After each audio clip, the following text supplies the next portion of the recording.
Hello, you're listening to From McClay to Zelma. I'm your host, Karen Miller.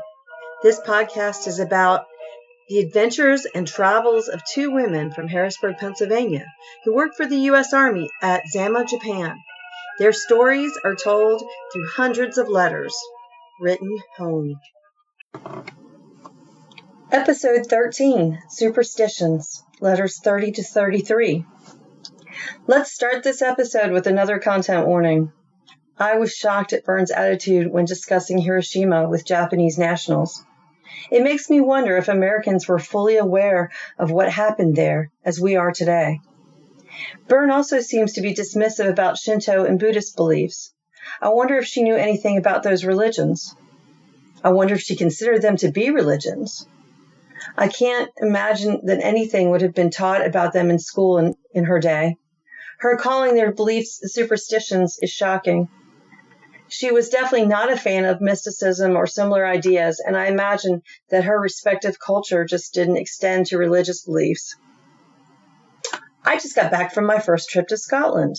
I had to navigate different food, accents, vocabulary, bus schedules, and train rides, and that was all in English.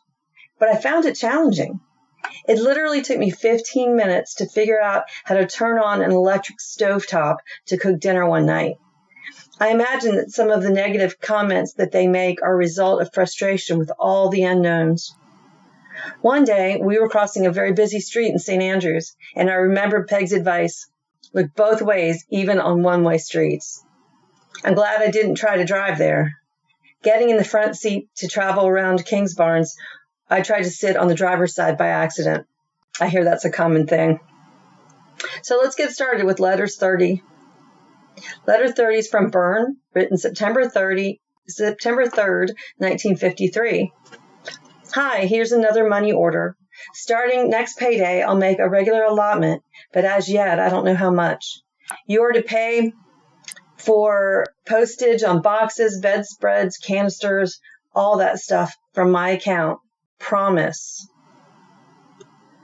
The pretzels and chips were just as fresh and crisp as if they were freshly made. It's wonderful. We can have some very satisfying snack parties now. Thank you. Dad, here are several new Japanese features I recently observed. The mail trucks and collection boxes are bright red. The boxes resemble an oversized fire hydrant. In fact, for a long time, that's what I thought they were, until one day I saw a postman taking mail from one of them. Tell Bob and Shirley that fact. As we've already told you, this has been an extremely rainy month. I believe it is beginning now to clear. Cross your fingers. One of the gals at work told me that during a previous rainy season, her maid came in one day and stated, I make it stop raining soon. Of course, Maxine wanted to know how, etc.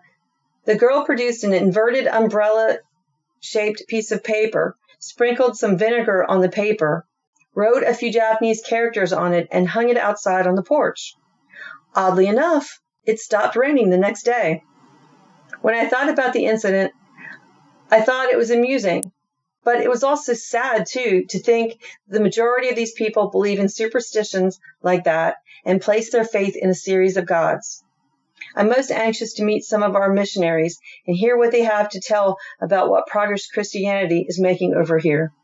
I don't see much evidence, and from the conduct of most Americans who are supposedly Christians, I can well understand why these people might not be favorably impressed. One evening, the Red Cross worker and Sumi, a Nisai girl, and I were talking. Teen said she was glad to hear the Americans were doing so much to help restore Hiroshima. Sumi replied in what seemed to me as a very bitter tone, under your so-called Christian philosophy, I don't see how you could do otherwise. She's a very interesting and intelligent person. I hope to know her better and discover if she is a Christian or not. She was raised in America, and I'd really like to know what she thinks of us. Helen, what shall I do with 6.5 yards of beautiful burgundy wine-colored shantung? It was a bargain. Shall I have a suit dress, hat, and bag made, or maybe one of those costume dresses, a regular dress and a jacket? If you see any pictures of anything suitable, please send it over. These tailors and dressmakers don't need patterns. A picture from a magazine will suffice. I've bought a natural colored pongee blouse with beautiful embroidery. Wish you could see it. It's really lovely. We plan to go up to view Mount Fuji over the holiday this weekend. We have reservations at a highly recommended Japanese-style hotel. We'll sleep on mats and sit on cushions on the floor, etc. However, we'll be able to take our meals at a special services hotel, which is nearby. If the weather is nice, it should be a very interesting weekend because there is a bus tour of the surrounding lake region and Mount Fuji. Several people from here at Zama will also be up there, so we should have a good time. We'll let you know next week. It is only a 1-hour train ride from here. We'll go Saturday afternoon and come back sometime on Monday. Wish us luck. Don't worry about Peggy in Korea. It was just a spur-of-the-minute impulse, and after she talked to a good many people who had been there, she thinks it's not such a good idea. Her own job situation is improving, so I think she will be fairly contented from now on. Please try not to worry about us. In spite of our grapes, we are truly all right. Try to keep cool, don't do anything more than you have to, and stay well. Lots of love, Bern. Give Blondie a hug from me. P.S. I take my first golf lesson tomorrow afternoon. Letter number 31 from Peg, the 3rd of September, 1953. Dear Mother and Daddy, Bern gets mad at me when I tell her how often I write to you, because she doesn't write as often and she thinks she will think she's a piker. But on the other hand, she had a wart. So she says it eases her conscience knowing that you get mail from me at least. But I just have Taku-san to tell you, and I'd really bend your ear if I were at home. So I'll just do the next best thing and write. Ain't you glad? And she also gets mad at me for telling you stuff like when I didn't like my job and I really cried the blues to you. And then when I wrote to you and said I was going to Korea. By this time, you've gotten up a sweat over it. Honest, you ought to know me well enough to know that I get scatterbrained ideas and I just sit down and write to you as I'm thinking at the time. But it certainly doesn't mean that I won't change my mind. So don't pay too much attention to any screwball ideas from now on. Of course, you haven't any way of knowing which are scatterbrained ideas and which are serious. So I guess I'll just have to keep you in a state of confusion after all. Anyhow, I'm not going to go to Korea. My room's fixed up too nice for me to pack up again, and everyone says that it isn't worth the benefits to go there. We've been reading in the Stars and Stripes about the heat wave you're having. I know just what it must be like because it was hot over here a few weeks ago. Just take it easy and don't do any unnecessary stuff that can be postponed. I mean it. Everything will be there to be done when it's cooler, so just wait till then. Did Grandpa get the letter I wrote to him? I sent him 100 yen in it. Please tell me whether he got a charge out of it. I'd love to hear about Blondie, but I sure miss her, and I can just picture the poor little darling sitting there and panting. Gee, I'd love to have her come busting into my room right now. Would we ever have a romp and a half? Yes, dears, we're starting to take trips. This weekend we're going to a Japanese hotel near Fujiya Hotel, which is a special services hotel. The Fujiya is filled up for the holiday weekend, so Jeanette made arrangements for us to go to this other one. We'll have to sleep on mats, so I'll have an aching back, but I can hardly wait. It sounds like so much fun. Jeanette also made arrangements for us to go to Nikko in a few weeks and also to Fujiya. We get the fits if we spend too much time in Zama on the weekends. So Jeanette is in charge of making arrangements for us to get out of here. There are some Japanese nationals in her office, and they tell her where to go, how to get there, etc. So it's easier for her to do it than for Bern and I. Last night we went into Yokohama to the 45, and I met a soldier who's from Wilkesboro. His name is Tony Caricho, and he will be going back to the States in a few weeks. He said he will call you when he gets to Wilkesboro. He's on an R&R leave, which means rest and recuperation, from Korea. And he said I was the second or third American girl he'd talked to in 16 months. They all say that. And he got stuck on me. He thought I was terrific. So maybe he'll call you or maybe he won't. Any girl looks good after all that time, I imagine. So by the time he gets back to the States, he probably will have forgotten all about me and the telephone call he promised to make to you. He's a cute kid, though. Colonel Van Tool is still a buster. Today he told Colonel Saller that they should get my job upgraded and make it at least a 7. He said, ha ha ha. I got a big bang out of him, and when he's in the office, I really enjoy the day. The other days are boring, but I manage to struggle through them. He thinks I'm pretty efficient, but it's just because I feed him a big line. He's had a cold for a few days. Yesterday, he was in Tokyo, so he called me once in the morning for some darn thing. I wasn't in the office, so Dottie took the call. He told her to be sure to tell me his cold was worse. Then he called me again in the afternoon, and I really spread on the sympathy really thick. He's a good Joe, though, and just like any other man, he wants sympathy. Isn't that so, Daddy? I hope you soon get the box we sent. When I think about what we sent in that first box and what we're planning to send you all for Christmas, why, there's just no comparison. Maybe you folks won't appreciate the Japanese stuff, but everything we buy, we're just positive that you folks will fall in love with it. If you don't, well, we'll just have to make it up to you when we come home, because that's the only stuff we can buy to send to you. We've got a nice collection of Christmas gifts for you already, but the only trouble is everything I see I want to buy for Barbara. She and I like the same things, you know, and I'm sure that everything I like, she will like. However, we have good ideas for almost everyone so far. All I need is the yen, and brother, we sure go through that in a hurry. It's just about time to finish work, and I really don't have anything more to say, so I'll close. I might think of something else after supper, so I won't seal this letter yet.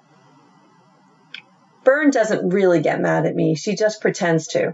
We get along very good. Of course, we have our times, but not even as many as we did back home. So don't go getting in a sweat about that. Love and kisses, even to Blondie. Terrific. Nothing more to say except I miss you, but you're never very far away. Love, Peg. Letter 32, written the 8th of September, 1953, includes 3 additional papers that I will put the pictures of those on the website. Dear Mother and Daddy, well, it's the day after Labor Day, and we've had our trip to Fujiya. It was quite an experience. We left Zama about noon on Saturday and took a train at Sobadai. Well, I'm telling you, I thought we would never even get off the train, let alone live to see any more of this fascinating country. The people pushed and shoved to get on that train so that we fell all over the place. It was just like a bunch of cattle moving in a boxcar, and as usual, it was pouring cats and dogs. So they used their umbrellas to poke the person in front of them. Oh my gosh, you just can't imagine what that was like. New York subways are like a funeral procession in comparison with that. Well, anyhow, we finally got down to Odawara and got on a bus to take us up the mountain. The road was torn up. I think one of the hobbies for laborers in Japan is to tear up a road. They tear up the same road at least once a year. And it was most curvy. The bus driver passed cars and buses whenever he felt like it, though. Although he couldn't see around the curve any more than we could. After all that, the quiet of our Japanese hotel was heavenly. We got to the Naraya, which is right across the street from the Fujiya, and we were escorted to our room. Time for explanation. The Fujiya Hotel is a special services hotel for officers and civilians. It is a Japanese hotel, but is run by the military. It is quite lovely, but we're all agreed that it was more fun to stay at the Naraya. Well, when we got to the inn, we had to take our shoes off at the front entrance and put on felt house slippers. You never saw such a beautiful floor and woodwork in your life. The whole place was just spotless. Our room was like a little suite. It was a corner room with a balcony around the 2 sides of it. On this balcony were 2 wicker chairs and a table. In the living room was a low table with 4 cushions around it. That's where you eat. The other room was empty except for a small vanity box with a little mirror on it in one corner. There was a sliding partition between the rooms and some more sliding partitions to close off the balcony at night. The floor was all mats sewn together, and like I said, the whole business was spotless. We unpacked our dresses and freshened up a little, and then we went over to the Fujiya. I met a real cute ensign over there, so I had a date with him on Saturday night. It was fun, but not near as much fun as good old 45. Sunday, I forgot to tell you how we slept on Saturday night. The maid put 3 futons on the floor, mattress-like affairs about 3 inches thick. She gave each of us 3 futons because she knew we weren't used to sleeping on real hard surfaces. The futon was covered with a mattress, and then a comforter was used to cover us. It was real comfortable, and now I know how a bug in a rug feels. Just to get back to Sunday. Jeanette got us up pretty early because she's always hungry for breakfast, and she wanted to go to Mass. So we went over to the F and ate. Then we got on another bumpy bus and went to Gora to church. Bern and I couldn't have gone to church until 11, and we wanted to take a tour that left at 10:30. So we went to Mass with Jeanette. Once we got to Gora, we asked a young boy where the Catholic Church was, and he didn't understand us. So we asked a man where it was, and I tried to make him understand by making the sign of the cross. The boy saw me doing it, and he came running over to us and said that we should follow him, and that he knew what I meant when I made the sign. Isn't that funny? Jeanette thinks I'm very resourceful. Anyhow, it was quite an experience.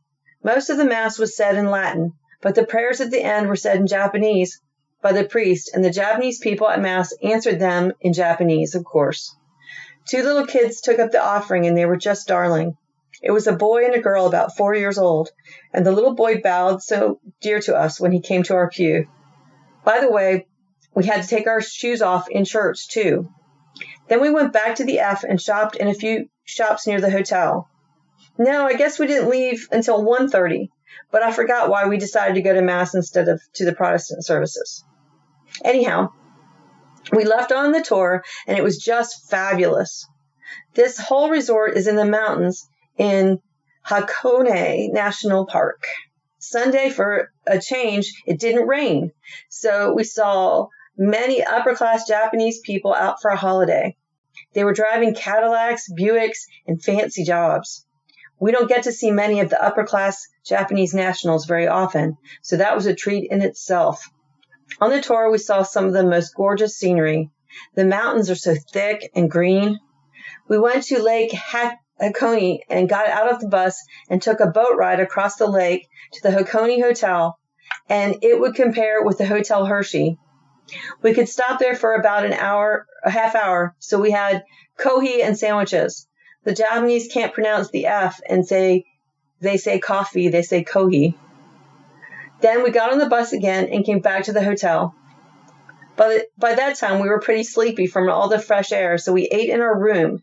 The maid made us sukiyaki right in the room, and she could speak just enough English and we could speak just enough Japanese that we could understand each other. She was really cute. She thought we were pikers, though, because we didn't eat all of the sukiyaki. Then we took a bath. That's different, too. In our room were 3 kimonos. We put them on, and soon the maid came up and told us our water was ready. Bern and I took our baths together. She took us to a room with small rooms off of it and led us to the bathroom. The whole affair is wood, and the tub is sunken in the floor. It was filled to the top, so when we sat in it, it came up to our chin. What relaxation. I could have stayed there all night. Then each of us had a massage. I've heard quite a bit about how wonderful Japanese massages are, but I just don't go for them after having that one. Bern and I just about had hysterics when she started working around our knees. And she slapped and pounded and pushed me so much I thought I'd be one big black and blue mark. Well, now I've had one and I don't want any more. Each massage took about an hour, and I was the last one. So by the time I finished, Bern and Jeanette were sound asleep. We all slept very well that night, and yesterday we got up and had breakfast and came back to Zama about 2 p.m. Must go to lunch. We'll finish this later. Daddy, I almost forgot to tell you. In the lobby of the Nara was a piano. Yesterday, after breakfast, we were sitting in the lobby, and Jeanette and Bern coaxed me to play. I played Malaguena, and then I wanted to see if I could remember our duet. I did. I knew the whole thing, too. I can't play it too well on my organ because there aren't enough keys. I played my organ for about an hour yesterday afternoon. No one has objected yet. But Jessica, who lived next door to me, is Skoshi deaf, and she moved to Yokohama. And Bern's boss, who is a society dame, wants to move into that room. So I don't know how much longer my playing will last. Everyone tells me, though, that it isn't any louder than a radio and that they like to hear it. So I guess Bern's boss will just have to go jump. I was there first, anyhow. I got 2 sets of chopsticks for Pete yesterday. Bern has a present to send to Miriam, so we'll get the stuff ready for mailing tonight. The chopsticks cost Skoshi, so tell Pete to forget about paying me back for them. I hope she likes them. Yes, you want to know what I want for Christmas. Stockings, size 9, Golden Dawn, seamless mesh, nylon, all in one color. A girdle. Mother, I don't want one that comes up to practically where. A short one, a panty girdle, nylon, white, black. Oh, the girdle's supposed to be white. Black suede high heels, Mother. Whoever gets them for me, if anyone does, tell Barbara to pick them out if you don't know what I want. Just plain black suede pumps with high heels, not the medium-sized heels that I have been wearing. The ones I'm wearing now are almost worn out from dancing and from slopping around in the mud and over the bumpy roads. In fact, if anyone wants to, I'm sure I could use them before Christmas, and that would be an early Christmas gift. Don't spend too much for them, though, because they won't last too long over here, regardless of how expensive they might be. You should be able to get some nice ones in Park Lane. I would love to have some new clothes, too, but I'm just going to make do with what I have, and then I hope I have enough money when I come home to pitch all the clothes I have and buy a whole new wardrobe. I don't want to buy any clothes in the PX because all the PXs carry exactly the same clothes, and you see yourself coming and going. So just tell anyone to send me cookies, Toll House, soft sugar, and any other kind that anyone makes. About clothes, I don't even know what I want, so it isn't too good an idea to send me any. I have enough underclothes and pajamas, although I could use another pair of flannel pajamas. Jeanette and I are planning to go to Tokyo this weekend, and if I can find another Sprinter pot, I'll send it to you. I don't know why they're called Sprinter, though. Today I got a notice from Arlene. There was nothing else in the envelope, though. Last week I got letters from Betty Cameron, Doris Rattle, Shirley Garland, and Edna Mangle, so I have pretty much letter writing to do to catch up with my correspondence. Daddy, I know how interested you are in everything over here, but lots of it will just have to wait till we get home. I just don't have the time to go into detail to describe everything that I see. Bern finally got her camera loaded, so we're going to start taking pictures, and then you'll have a better idea. I really don't think I'll stay over here for 2 years, though. I'm definitely planning on coming home at the end of my first year. The only thing that makes me hesitate, though, is if I get a promotion. I'll hate to give up the money. However, I'm fed up with civil service, and I sure hope I can keep my resolution to get the heck out of here and come home. I'm even more fed up with the Army, though. But as I said in my last letter, you never can tell about me. But as it stands now, I'm paying my way home next July, although I could change my mind up 10 times between now and then. I'll finish this tonight. I really should do some work, although my boss is away for 10 days.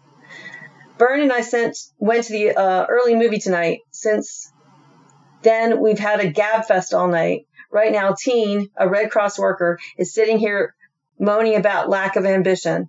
I'll close for now because I can't concentrate and I'm real sleepy. I'll explain the enclosures on the back of them. Love and kisses, Peg. P.S. Did you clip Blondie anymore? Letter 33, September 13th, 1953. Dear folks, another rainy Sunday. What this country needs is a system of canals and gondolas such as in Venice. It would be much more practical than trying to walk or ride. As I am writing, I can hear Peg playing her organ. She's down the hall in the third room on the left since she moved. She and Jeanette went to Tokyo yesterday, but I spent a quiet weekend at Zama. Much as I would enjoy it, I can't seem to keep up the pace of those two. I get tired much more quickly over here than at home. I think my schedule from here on will be 1 weekend away and 1 weekend here. I enjoyed myself at the library and eating supper in my room. Those canisters you sent are wonderful for keeping things fresh and crisp. By the way, I also got caught up on reading The Lutherans and Youth Today, etc., which arrived last week. send some more after a while. This morning I went over here to the Post Chapel for church. It is really a beautiful building and the music is excellent, but honestly, the chaplain is plain dull. However, it always makes me feel good to have been in church, so the time was well spent. Something he said reminded me that while we were worshiping, it was still Saturday evening at home, and tomorrow when I'm at work, you folks will be in church. Seems odd, doesn't it? I'm so glad you received the box and everything was okay. Now, on last Thursday, I mailed another one. It contains birthday gifts, past and future, and a little remembrance for you, Dad, and Nancy. Here's the list, as well as I can remember.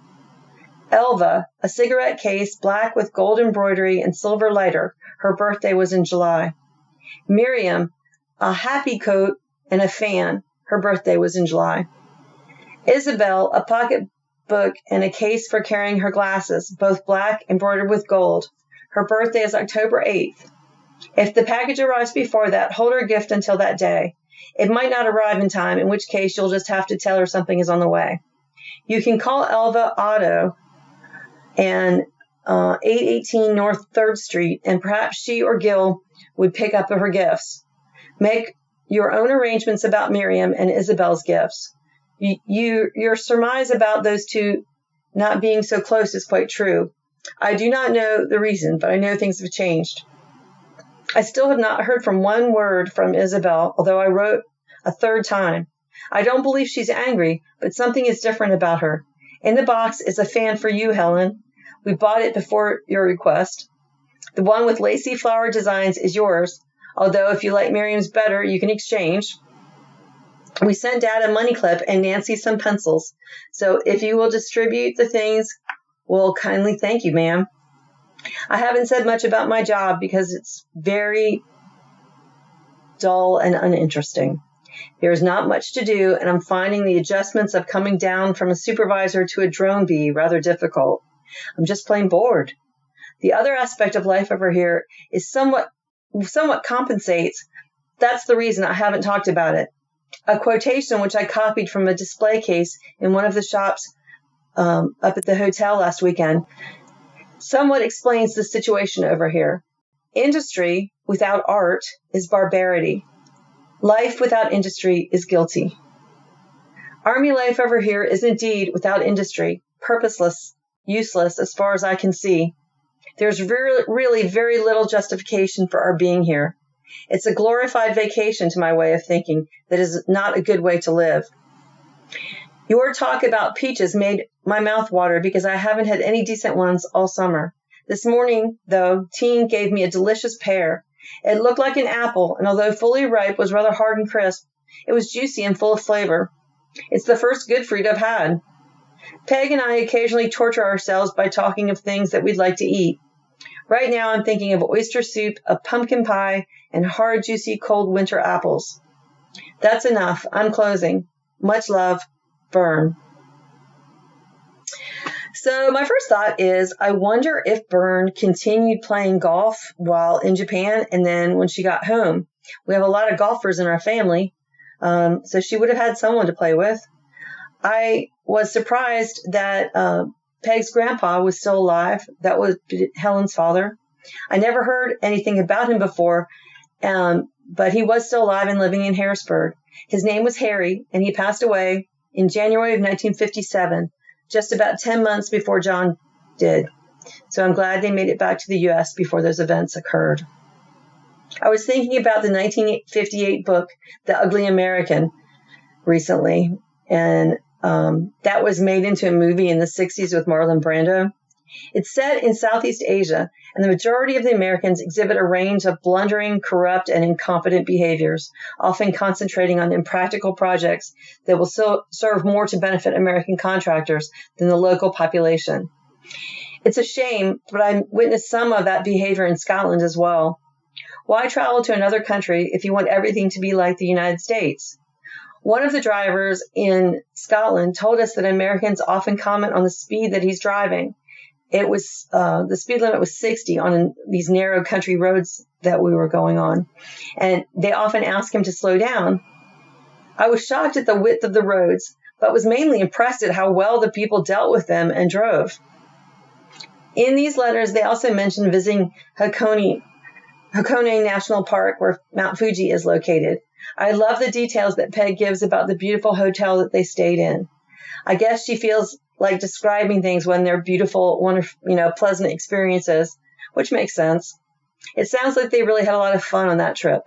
She mentions the Hotel Hershey as a comparison for you to see, it was very beautiful and exotic in the 1950s. My parents used to have their proms there, so I've seen a lot of pictures. And then after the prom, they would go ride the roller coasters in their formal wear. I'm putting some pictures of the park and the Hershey Hotel on the website for you to look at. I hope you're enjoying the podcast. And if you are, please subscribe in Spotify. On Apple Podcasts, hit the plus button in the top right-hand corner and rate the podcast. This will help my listeners find my podcast more easily. You can access the show's website and the photos I was talking about at www.fromclaytozama.com. And the podcast is now available on iHeartRadio, Pandora, Patreon, and Amazon Music as well. In the next episode, Typhoon, you will hear letters 34 to 37. It sounds like it's going to be wild. I hope you have a great week.